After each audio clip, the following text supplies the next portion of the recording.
ये दुनिया के सबसे छोटे अपार्टमेंट्स हैं। इनका साइज सिर्फ 1.5 स्क्वायर मीटर है और इन्हें कॉफिन होम्स कहा जाता है। अंदर सीधा खड़ा होना तो नामुमकिन है, यहाँ तक कि हाथ फैलाना भी मुश्किल है। कुछ तो इतने तंग है कि चौड़ाई इंसान के कंधों से भी कम है और लंबाई शरीर से भी छोटी। इसके बावजूद ये कॉफिन एक साथ लिविंग रूम, किचन और बेडरूम के रूप में इस्तेमाल होते हैं। हांगकांग पिछले 14 सालों से दुनिया का सबसे महंगा हाउसिंग मार्केट रहा है। करीब 2 लाख लोग मजबूरी में ऐसे ही घरों में रहने को मजबूर हैं।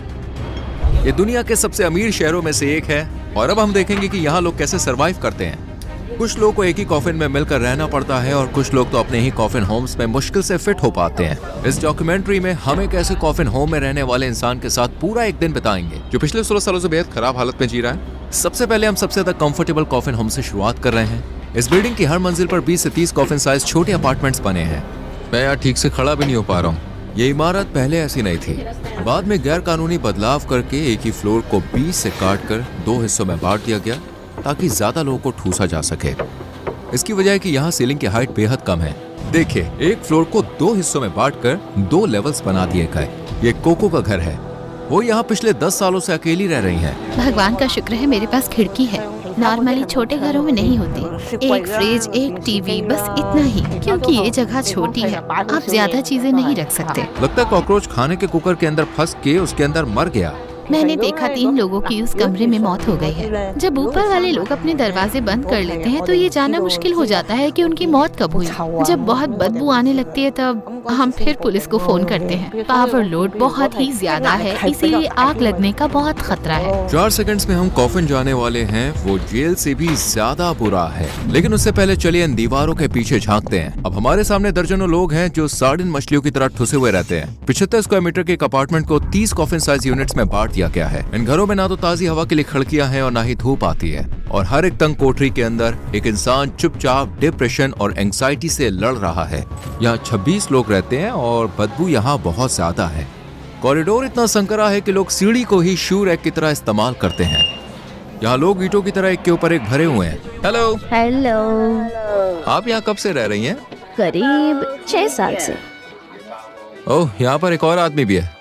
तो आप दोनों साथ में रहते हैं? हाँ, साथ रहते हैं। क्या ये आपके पति हैं? मेरा बॉयफ्रेंड।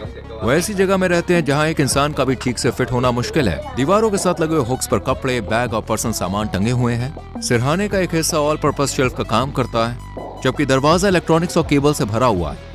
नीचे की तरफ क्लीनिंग का सामान और बोतलें रखी हैं। उनका कचरा, इस्तेमाल किया हुआ तौलिया, फास्ट फूड के खाली पैकेट, सब कुछ उस तकिए से बस कुछ इंचेस की दूरी पे जहाँ पे उस रखते हैं। क्योंकि यहाँ कोई खिड़की नहीं है इसलिए ठंडक के लिए वो फैन का इस्तेमाल करते हैं। उन्होंने अपने बाल छोटे रखे हैं ताकि कॉफिन होम्स की गर्मी में ज्यादा तकलीफ ना हो। यहाँ तो वेंटिलेशन भी नहीं है और हवा की क्वालिटी भी बहुत खराब है। आप ऐसे कैसे रहती हैं? मुझे फर्क नहीं पड़ता, जो भी है ठीक है। आप इतनी छोटी जगह में कपड़े कैसे बदलती हैं? यहाँ चलने के लिए झुकना और मुड़ना पड़ता है, इसमें ही करीब 10 मिनट लग जाते हैं। अच्छा, यहाँ रहना कैसा लगता है? बहुत मुश्किल। बहुत सारे कीड़े काटते हैं। देखो, ये क्या है? Bed bugs. ये बहुत बड़ी प्रॉब्लम है।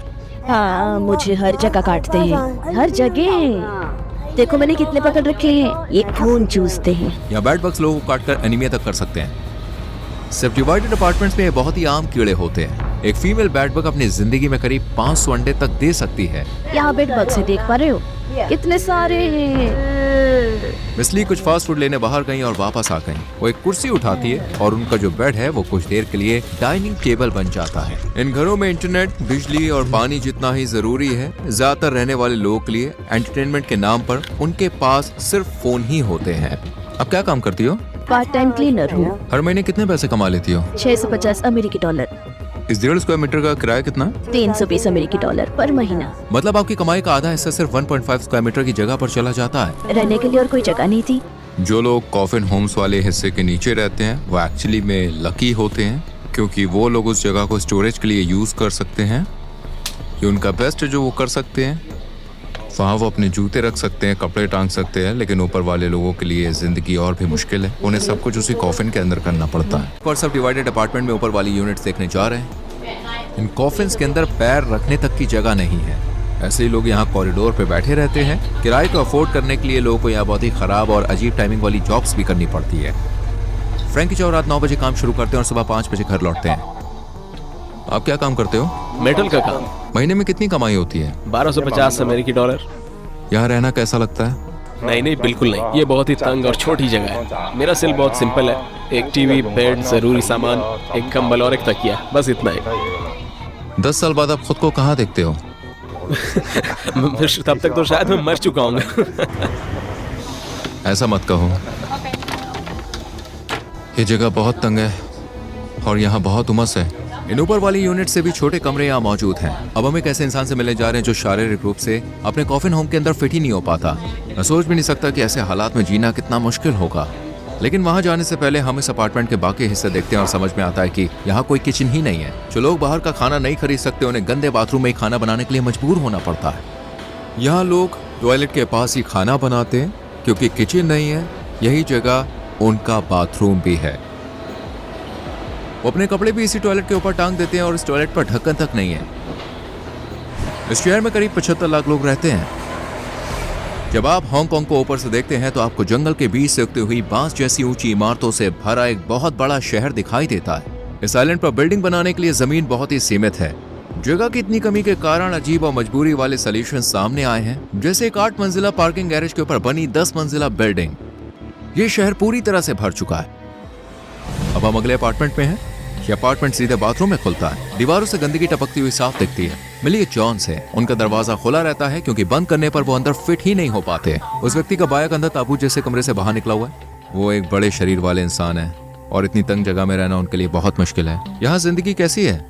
चारों तरफ देखो, आपको कैसा लगेगा? आपका कोई परिवार है? पहले था, मेरी बीवी मुझे छोड़ गई क्योंकि मैं जुआ खेलता था। अब हमारा कोई संपर्क नहीं है, तो बस कभी कभी हॉर्स रेसिंग पर थोड़ा दाव लगाता हूँ। मैंने खुद को जुआ खेल के बर्बाद कर लिया। गुजारा कैसे करते हैं? मुझे वेलफेयर मिलता है। इतनी छोटी जगह में रहना धीरे धीरे शरीर को भी तोड़ देता है। दिन भर क्या करते हो? कुछ नहीं, बस टीवी देखता हूँ। कहीं जाने से डर लगता है। मुझे डर है कि कहीं चलते चलते पैर जवाब न दे दे और मैं गिर जाऊँ। 10 साल बाद आप खुद को कहाँ देखते हैं? 10 साल शायद कब्र में। आई होप ऐसा नहीं होगा। आपके पास गद्दा क्यों नहीं है? यहाँ बहुत गर्मी होती है। कई लोग गद्दा इसलिए नहीं रखते ताकि बेड बग्स का संक्रमण ना फैले। आप यहाँ कब से रह रहे हैं? 18 साल से। कई लोग यहाँ से कभी नहीं निकल पाते। इस कंक्रीट के जंगल में एक मिनिमम वेजेस पर काम करने वाले इंसान को 3 बेडरूम का अपार्टमेंट खरीदने के लिए 1000 साल तक बचत करनी पड़ेगी। क्या सरकारी घर के लिए आवेदन किया गया? मैंने अप्लाई किया है, लेकिन घर मिलने में बहुत टाइम लगेगा। ज्यादातर लोग कम किराए वाले सरकारी मकान तक पहुंचने के लिए 10 साल से भी ज्यादा समय तक इंतजार करते हैं और वो भी फ्री नहीं होता है। उनमें से कई लोगों के लिए प्रतीक्षा सूची आजीवन कारावास की तरह महसूस होती है। अब मान लो आप कॉफिन में नहीं रहना चाहते और अपने घर में आराम से खड़ा होना चाहते हो। हम एक रेंटल ऑफिस गए ताकि आपको दिखा सकें कि ये लग्जरी कितनी महंगी पड़ती है। हम हांगकांग के एक नॉर्मल इलाके में हैं अभी। मान लो आपने कुछ पैसे बचा लिए और अब आप एक घर खरीदना चाहते हो। यहाँ जो सबसे सस्ता ऑप्शन है आपको बता दे, वो सिर्फ 1 रूम वाला घर है और जिसकी कीमत $1 मिलियन से ज्यादा है। ये भी बहुत ही कम जगह है। अब मान लीजिए आप एक सिंगल बेडरूम अपार्टमेंट किराए पर लेना चाहते हैं तो उसका किराया करीब $4000 प्रति महीना होगा। और आगे आप देखेंगे कि यहाँ कब्र खरीदना भी घर खरीदने से ज्यादा मुश्किल है।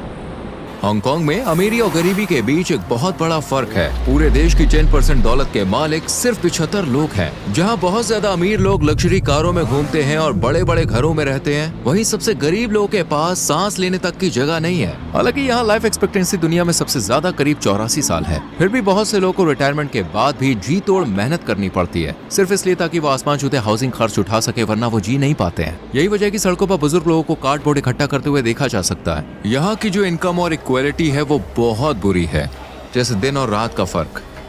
अगर मकान मालकिन को पता चल गया तो दिक्कत हो जाएगी। मुझे फर्क नहीं पड़ता कि वो क्या फिल्म आ रहे हैं, लेकिन वो हमें निकाल देगी। मकान मालकिन ये सब अलाउ नहीं करेगी। हमने ये हिस्सा इसलिए रखा है ताकि आप देख सके कि ये किराएदार कैसे हमेशा डर में जीते हैं। इस बात से डरे हुए हैं कि मकान मालिक कभी भी उन्हें निकाल सकता है। जो लोग अपने घर खो देते हैं उन्हें सड़कों पर रहना पड़ता है। अरे बेटा, पानी की बोतल खरीद दो, बहुत प्यास लगी है। ढक्कन खोल दो, वहाँ रख दो। धन्यवाद, बहुत शुक्रिया बेटा। उन्हें बहुत प्यास लगी थी क्योंकि जुलाई साल का सबसे गर्म महीना होता है। उस वक्त हांगकांग का टेम्परेचर करीब 43 डिग्री सेल्सियस था। यहाँ बहुत गर्मी है, बहुत उमस है। जैसे ही मैं इस नए अपार्टमेंट में आया, मुझे गर्म और सीलन भरी हवा का झोंका लगा। सीलिंग पर बहुत ज्यादा फंगस लगी हुई है। कॉफिन होम्स के अंदर की हवा सुरक्षित स्तर ज्यादा प्रदूषित होती है। अंदर जाने का रास्ता पूरी तरह गंदगी से भरा हुआ है। एक रेजिडेंट लगातार फर्श पर टपक रहे गंदे पानी को पोंछने की कोशिश कर रहा है। फिर मैं खुद एक खाली कॉफिन होम के अंदर गया। अंदर जाते ही ऐसे लगा जैसे मैं एक डब्बे में बंद हो गया हूँ, जैसे दीवारें मुझ पर बंद होती जा रही हूँ। ये अब तक का सबसे सादा कॉफिन है जिसे हमने देखा है। यहाँ रहने वाले इंसान के पास लगभग कुछ भी नहीं है। एक दीवार पर नीले आसमान, बादलों, फूलों और तितलियों के स्टिकर्स लगे थे, जैसे वो क्लॉस्ट्रोफोबिया से बचने की कोशिश कर रहा हो। दूसरी तरफ लोहे की जाली थी। ऐसा लगता था जैसे किसी पिंजरे में बंद हो। यहाँ ना ताजी हवा आती है और ना ही धूप। यहाँ बहुत गर्मी है, बहुत उमस है। ऐसे में लोग सोते कैसे होंगे? मैं ठीक से सांस भी नहीं ले पा रहा। सोचो, कपड़े यहीं टांगने हैं और यहीं पे सोना है। मोबाइल पे यूट्यूब देखना है, और जब करने को कुछ ना हो तो थोड़ी देर बाहर टहलने जाना, फिर वापस आना। यही जिंदगी है। पड़ोसियों की आवाज़ों के बीच में सोना सच में बहुत ज़्यादा दुखद है। काफ़ी ज़्यादा दिक्कत होती है। ये दुखद है, बहुत दुखद है। मुझे यहाँ से जाना है, चलो चलें। कुछ घरों में तो सामान का दरवाजा सिर्फ एक पर्दा होता है, यानी अंदर रहने वाले लोग के पास बिल्कुल भी सिक्योरिटी नहीं होती। हेलो, हाय, आप क्या बना रही हैं? चावल बना रही हूँ। यहाँ कपड़े धोने की जगह भी है, वो भी किचन में, जो लगभग टॉयलेट का ही हिस्सा है। ये बिल्कुल भी हाइजीनिक नहीं है। यहाँ पर एक वॉशिंग मशीन भी है। वो लोग जितना हो सके जगह का इस्तेमाल करने की कोशिश कर रहे हैं, लेकिन सब कुछ बिखरा हुआ लगता है। मेरी दोस्त को ये शॉट लेने के लिए टॉयलेट पर चढ़ना पड़ा। वो उसी सिंक में सब्जियां धो रही हैं जिसे लोग टॉयलेट इस्तेमाल करने के बाद यूज करते हैं। इससे खाने में ई कोलाई और साल्मोनेला जैसे बैक्टीरिया जाने का गंभीर खतरा रहता है, जो उन्हें बीमार कर सकते हैं। मिस्टर ली उन कई लोगों में से एक हैं जो जिंदा रहते हुए भी कॉफिन में रहने को मजबूर हैं। उनका घर अब तक का सबसे ज्यादा भरा हुआ कॉफिन है जो हमने देखा है। कोई काम नहीं मिल रहा है। एक बार मुझे चोरी के केस में गिरफ्तार किया गया था। मुझे सड़क पर एक फोन मिला था और मैंने पुलिस को नहीं बताया। बाद में वो फोन मेरे पास मिला तो उन्होंने मुझे अरेस्ट कर लिया। क्या जेल की कोठरी कॉफिन होम से ज्यादा आरामदायक होती है? हाँ, बिल्कुल। हांगकांग में कैदियों को 7.5 स्क्वायर मीटर की जगह मिलती है जिसमें पर्सनल टॉयलेट होता है, जबकि कॉफिन होम सिर्फ 1.5 स्क्वायर मीटर के होते हैं जहां खड़े होने तक की जगह नहीं होती है। उसी स्थान में 10 ताबू जैसे घरों को एक दूसरे के ऊपर रखा जा सकता है। अब हम मिलने जा रहे हैं मिस्टर वोंग से। यहाँ तक कैसे पहुँचे? बहुत साल पहले की बात है। अब मैं गरीब आदमी हूँ। पहले मैं अमीर था। पहले घर था, बीवी थी, बेटी थी। वो छोड़कर चली गई? हाँ। अब बात नहीं होती उनसे? पैसे नहीं है, इसीलिए वो नहीं बोलती। आपकी उम्र क्या है अभी? 63 साल। ये मेरी टेबल है हर काम के लिए। देख रहे हो, अंदर कपड़े रखे हैं। ये मेरा पॉट है जिसमें नूडल्स पकाता हूँ। वोंग हमें अपनी छोटी सी डेली रूटीन दिखाने बाहर ले गए। पहले वो हमें अपने मंदिर ले गए। मंदिर बंद था, लेकिन वो बाहर गेट पर ही प्रार्थना करने लगे। इतनी मुश्किलों के बावजूद वो उसके लिए शुक्रगुजार हैं। रास्ते में वो एक मार्केट स्टॉल पर रुके और अपने पास मौजूद थोड़े से पैसों से कुछ फल खरीदे। फिर वो उस रेस्टोरेंट में गए जिसके उनके पास कूपन थे। वहाँ चावल के साथ कई तरह के खाने मिलते हैं। ये खाना आमतौर पर नमक और फैट से भरा हुआ होता है। उन्हें मील वाउचर इस्तेमाल करने में शर्म आती थी, इसलिए वो घर पर खाना पसंद करते थे। सबसे पहले वो अपना सामान उस फ्रिज में रखते हैं जिसे 20 से ज्यादा लोग मिलकर इस्तेमाल करते हैं। इसके बाद वोंग अपने बेड पर चढ़ते हैं और खाना खाना शुरू करते हैं। उनका बैठे बैठे रहने वाला लाइफस्टाइल और रेस्टोरेंट का अनहेल्दी खाना उनकी सेहत बिगाड़ रहा है। देखो, मेरा ब्लड प्रेशर बहुत हाई है। इतना ज्यादा ब्लड प्रेशर दिल से जुड़ी गंभीर समस्याओं का खतरा बढ़ा सकता है। लेकिन जो कब्रिस्तान आप आगे देखने वाले हैं वो दिखाता है कि यहाँ मौत भी कोई राहत नहीं है। हर दिन एक जैसा है। खाना खत्म करो और वीडियो देखो। ये लंच और डिनर दोनों के लिए है। उन्होंने अपने भोजन को सावधानी पूर्वक इस प्रकार में बांटा कि 2 बार में काम चल सके। क्या आप कोई अवैध चीजें इस्तेमाल करते हैं? नहीं, लेकिन यहाँ बहुत लोग करते हैं। रात होते ही लव होम्स खुल जाते हैं। वोंग हमें एक ऐसी जगह लेकर गए। हर कमरे में एक लड़की होती है। अंदर कोई है, लिखा है प्लीज वेट। वो कहते हैं कि वो वहाँ नहीं जाते, लेकिन उन्हें रास्ते बखूबी पता थे। 1 घंटे की मसाज $65 अमेरिकी। ये लव होम्स भी असल में सब डिवाइडेड अपार्टमेंट्स हैं। हाउसिंग प्राइस इतनी ज्यादा है कि यहाँ काम करने वाली महिलाएं भी पूरे साइज का घर नहीं ले सकती। अगर हांगकांग में जिंदा लोग कॉफिन्स में रहते हैं तो मरे हुए कहाँ जाते हैं? यहाँ पर आप जानते हैं एक सिंपल सी कब्र की कीमत भी हजारों डॉलर्स होती है, वो भी अगर मिल जाए तो। हाल ही में कब्र की जगह $1,28,000 US में बिकी थी।